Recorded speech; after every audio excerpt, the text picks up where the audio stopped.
Yeah. Good morning. I spent all day yesterday here at the campsite just relaxing and drinking beers and chatting to other overland travelers and some people doing the Dakar challenge. And I think now it's time to leave.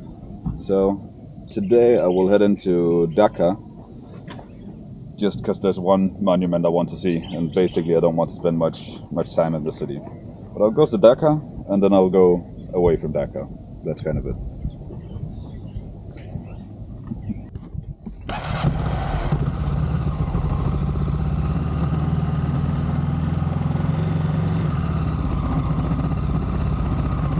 Nice to meet you.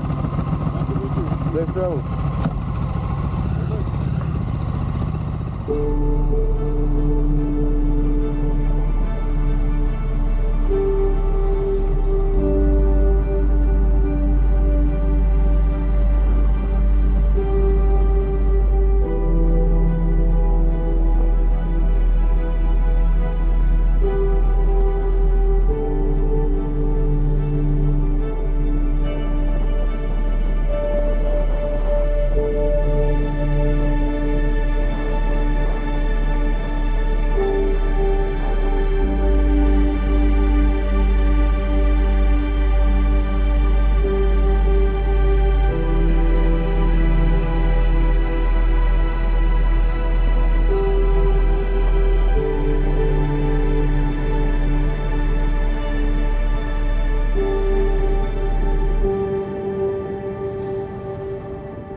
So, I am now on the outskirts of Dakar.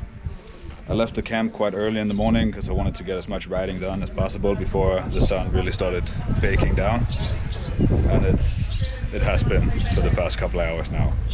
I always use a phone for navigation and it has never ever let me down. Until today, it overheated. So I just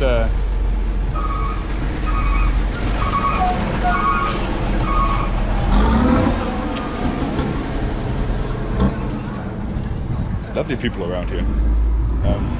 So I just went off the main road a little bit to take a small break and let everything cool down. But now I think I am ready to hit the road again, and a bit worried to see how terrible the traffic in Dakar is going to be, because already in the small towns it's quite intense. We'll see how it goes. Now, just to clarify, I'm not wearing the shirt because I want to, I'm wearing it because I have to. I got the skin of a ginger. The sun is killing me. But I guess I should be happy to have these kinds of issues rather than people back at home in Denmark.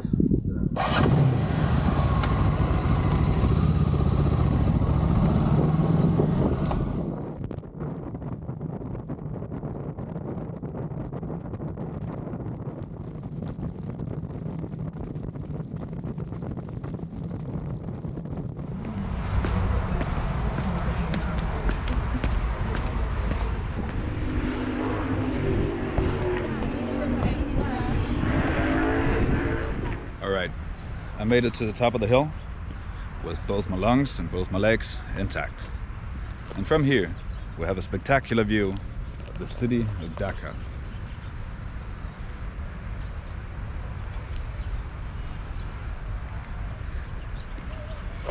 An absolutely bustling place with about 2.5 million inhabitants.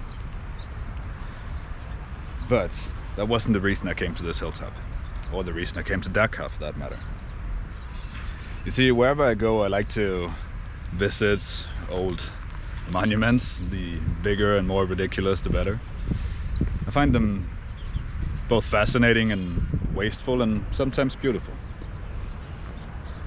So when do you think this one was made?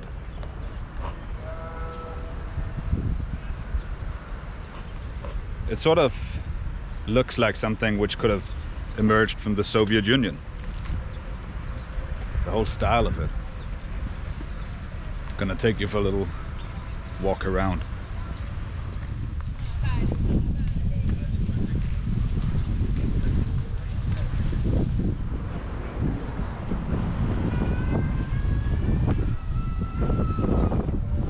49 meters tall, that is. It's gonna get out of the wind a bit. It was built to commemorate Africa's liberation from Western foreign influence and powers. So, when do you think this was built?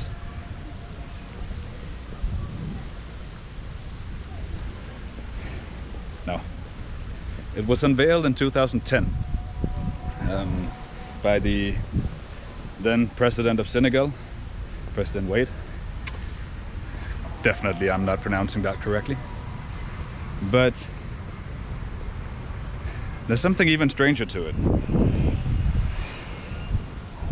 The more you look at it, as I said before, you get those Soviet vibes.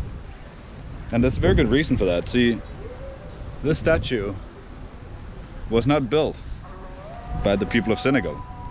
It was most likely not designed by anyone from Senegal. And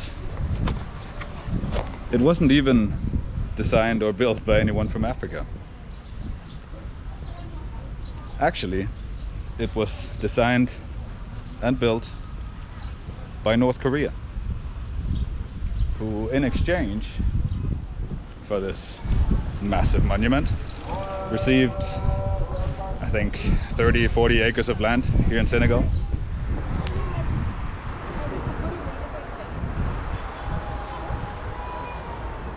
Now, President Wade seemingly believed that this could become a tourist attraction on par with great monuments in the West and the rest of the world in general.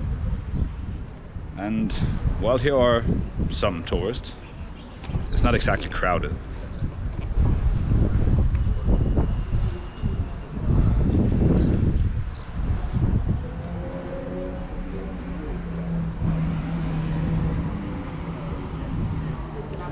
I'm now in the museum inside the monument, where they made sure to include the photo of one African worker.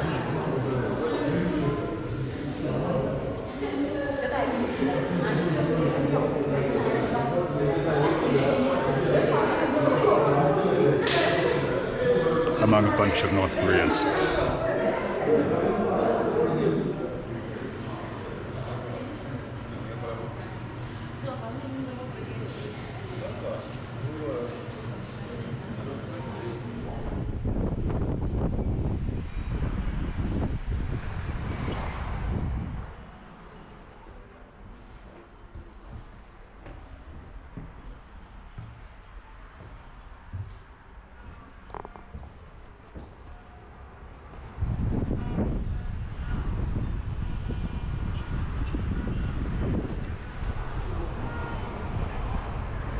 That was the African Renaissance Monument, a little slice of North Korean socialist realism in Senegal.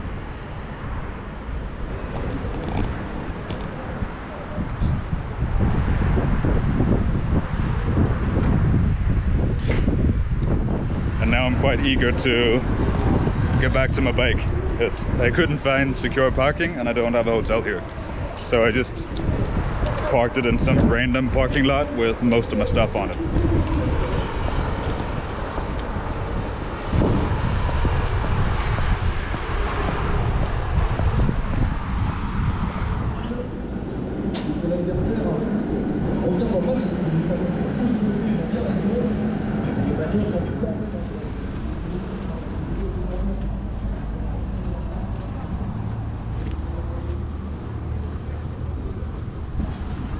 And so now all there is left is get going, find a place to sleep for the night, and once again survive the traffic of Dakar.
Good morning from the outskirts of Dakar. I was hoping to leave the city for the countryside before nightfall, but evidently I didn't manage to. So I just spent the night here in this cheap, rather filthy hotel.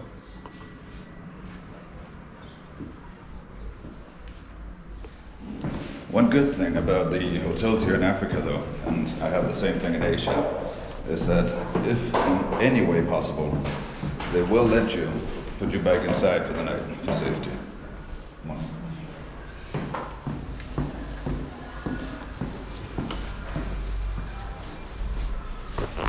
So Mohanda spent the night in the reception.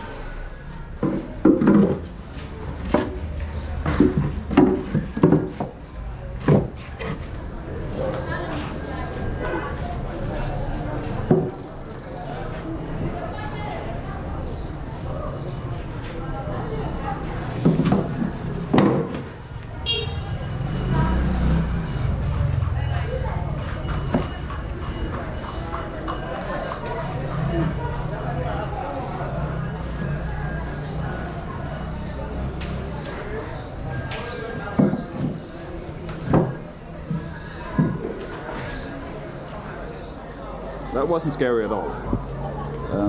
Today I will be heading to the Gambia, the smallest country on the African mainland, completely surrounded by Senegal and the Atlantic Ocean.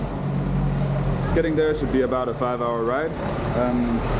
On the way I need to find a bank, I need to get some fuel, and I need to find some mosquito repellent, because malaria is becoming a risk factor here and I'm not on the pill. So let's go.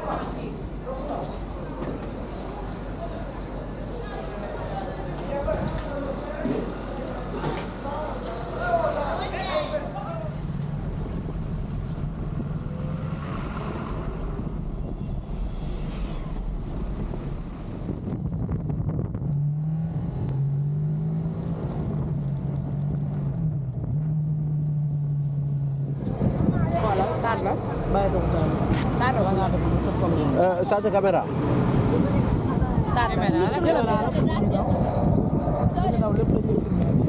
Merci beaucoup. Merci.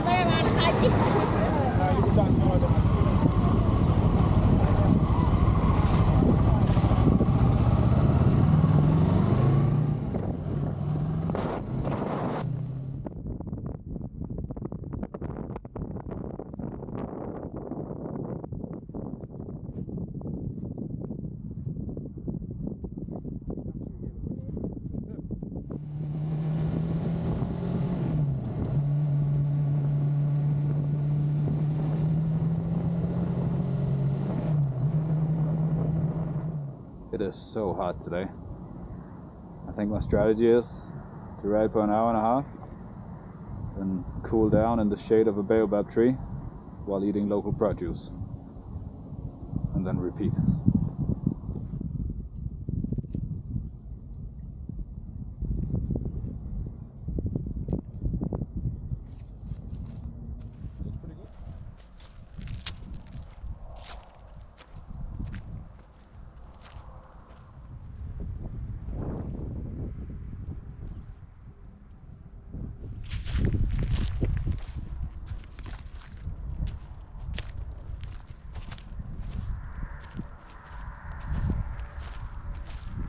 Right, I am now rehydrated and my fingers are nice and sticky. I figured we should go for a little walk around the tree and then get back on the road.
I've just rolled away from the customs office and the immigration, so I can finally say, welcome to Gambia.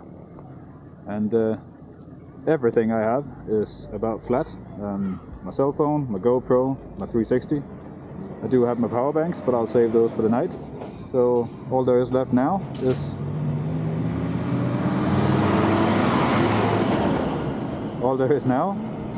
to try and find a nice camp spot before it goes dark. See you in the next one.